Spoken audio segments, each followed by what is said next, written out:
പത്രോസ് എഴുതിയ ഒന്നാം ലേഖനം അധ്യായം 1.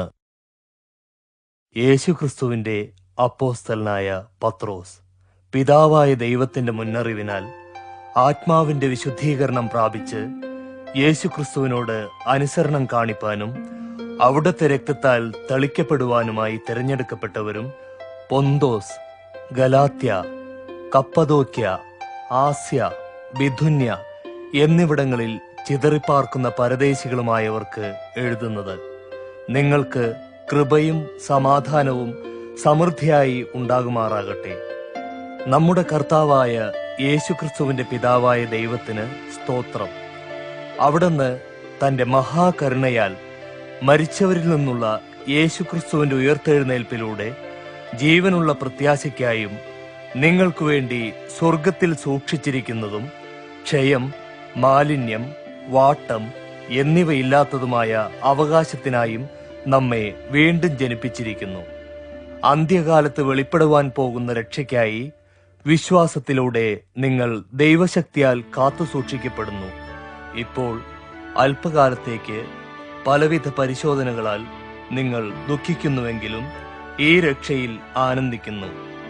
തീയിൽ ശുദ്ധീകരിക്കപ്പെടുന്നതെങ്കിലും നശ്വരമായ സ്വർണത്തേക്കാൾ പരിശോധനയെ അതിജീവിക്കുന്ന നിങ്ങളുടെ വിശ്വാസം അധികം വിലയേറിയതെന്ന് യേശുക്രിസ്തുവിന്റെ പ്രത്യക്ഷതയിൽ പുകഴ്ചയ്ക്കും തേജസ്സിനും ബഹുമാനത്തിനുമായി കാണുവാൻ ഇടയാകും. അവിടുത്തെ നിങ്ങൾ കണ്ടിട്ടില്ലെങ്കിലും സ്നേഹിക്കുകയും ഇപ്പോൾ കാണാതെ തന്നെ വിശ്വസിക്കുകയും ചെയ്യുന്നു.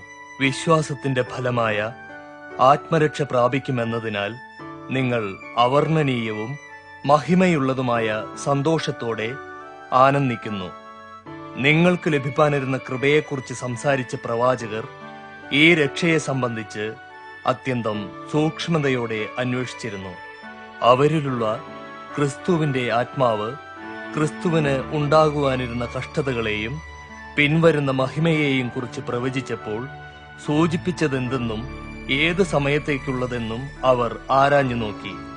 അവർ തങ്ങൾക്ക് വേണ്ടിയല്ല, നിങ്ങൾക്ക് വേണ്ടിയാണ് ആ ശുശ്രൂഷ നിറവേറ്റിയിരുന്നതെന്ന് അവർക്ക് വെളിപ്പെട്ടു. സ്വർഗത്തിൽ നിന്ന് അയച്ചിരിക്കുന്ന പരിശുദ്ധാത്മാവിനാൽ നിങ്ങളോട് സുവിശേഷം അറിയിച്ചവർ പ്രസ്താവിച്ച ഇതേ കാര്യങ്ങളിലേക്ക് ദൈവദൂതന്മാർ പോലും എത്തിനോക്കുവാൻ ആഗ്രഹിക്കുന്നു.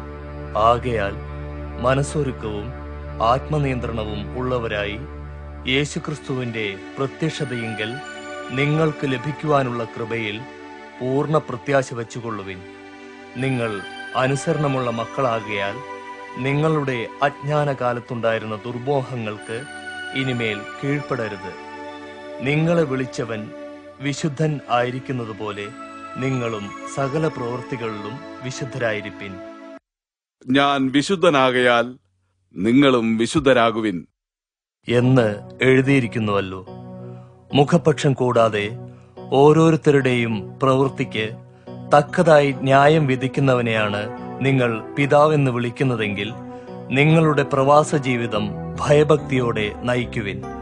വ്യർത്ഥവും പരമ്പരാഗതവുമായ ജീവിതഗതിയിൽ നിന്ന് നിങ്ങളെ വീണ്ടെടുത്തിരിക്കുന്നത് വെള്ളി, പൊന്ന് മുതലായ നശ്വര വസ്തുക്കളാലല്ല, പിന്നെയോ ക്രിസ്തു എന്ന നിർദോഷവും നിഷ്കളങ്കവുമായ കുഞ്ഞാടിന്റെ വിലയേറിയ രക്തത്താലത്രേ എന്ന് നിങ്ങൾ അറിയുന്നുവല്ലോ.